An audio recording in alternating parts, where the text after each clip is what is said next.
What's up, guys? Today we're going to take a look at the Smith&Wesson 38 Plus P Model 642 Airweight. I purchased this gun for $3.99 about 3 months ago, and I fired around 100 rounds through it. Now it is a 5-shot, double action only because of the internal concealed hammer. Now, it is on an alloy frame with a stainless steel cylinder and barrel, with a fixed rear sight and front integral sight, and with the synthetic grip in the matte finish is the one I went with. Now this gun is rated for continuous 38 plus P use.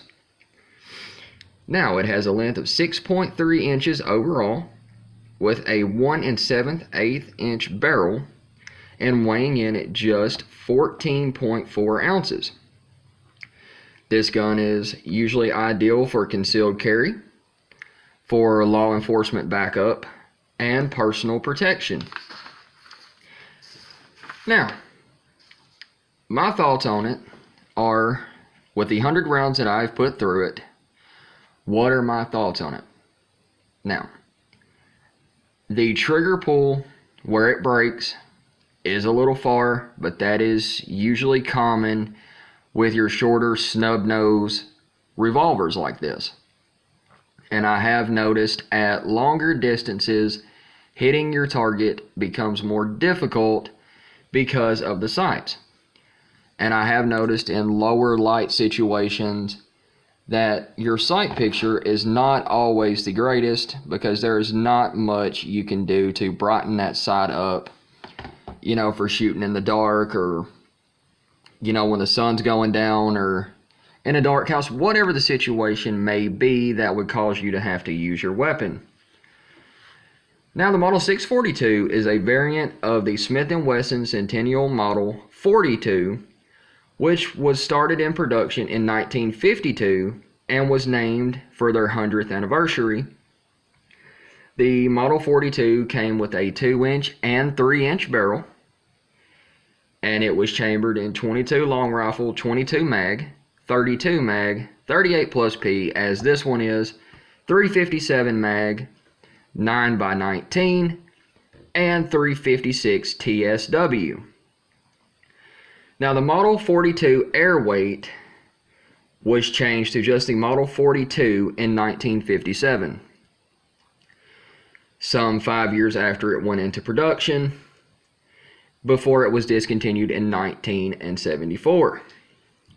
Now, the Model 642 was released in the 1990s as a concealed carry, pocket pistol, self-defense pistol, and or backup.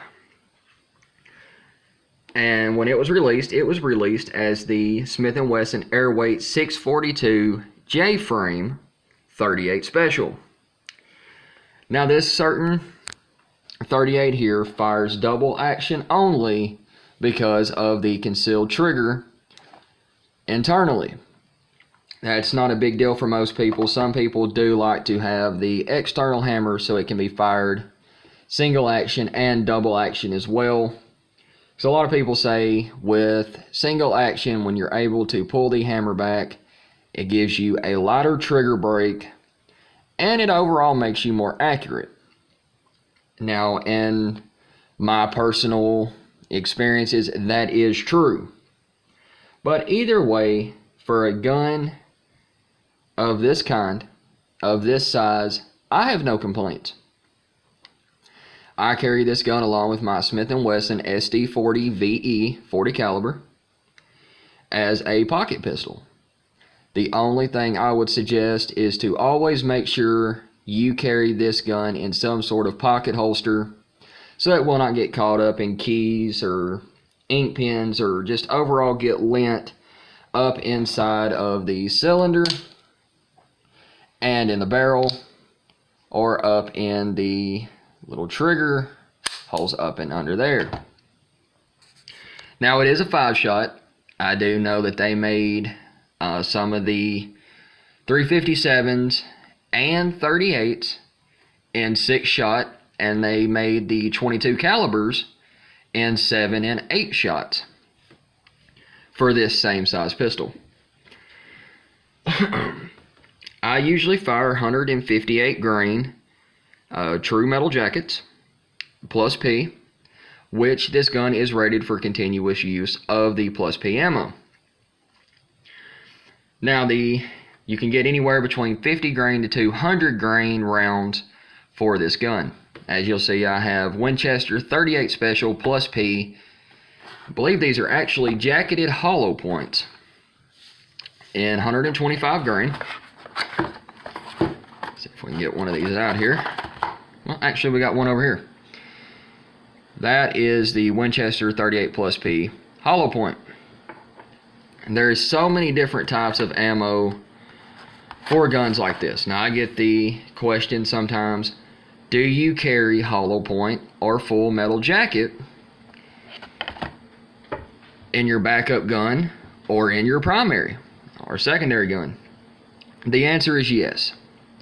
I always try to make sure, if I'm not going to the range, to always carry self-defense hollow point ammo. Recently, I was at a gun store, and I come across some Sig Sauer Elite Performance Ammunition V-Crown jacketed hollow point centerfire cartridges. Went ahead and picked these guys up. Really do not notice that big of a difference between the Sig Sauer Elites and just your regular old Winchesters, other than, I don't know if you can see that there, the camera will focus, you can see that it is actually not a round tip like the jacketed hollow points are. I have not actually fired any of these rounds as of yet, so I could not tell you if I like these better or Winchester or Lawman. It really just depends on what you want. Really depends on what your needs are. Now, these are muzzle velocity 665 feet per second at 200 foot-pounds. And on the Winchester jacketed hollow point, and once again, I'm not trying to sell ammo here. I don't know if you can see that there. The muzzle velocity is actually 945 feet per second. And at 5 yards, it's 940, and at 25 yards, it's 921, which is not bad. But as far as ammo choices, that's going to be something that you're going to have to experiment with. I don't know how much you shoot, so that's really going to be up to you as to if you decide to carry hollow point or full metal jacket, Talon tips if you can find them, whatever you want to fire that you feel will protect you if the situation comes up. So guys, I guess that just about wraps up this video on the Smith&Wesson Model 642 Airweight. If you have any questions or you have any comments or anything you would like to add to this video that I may have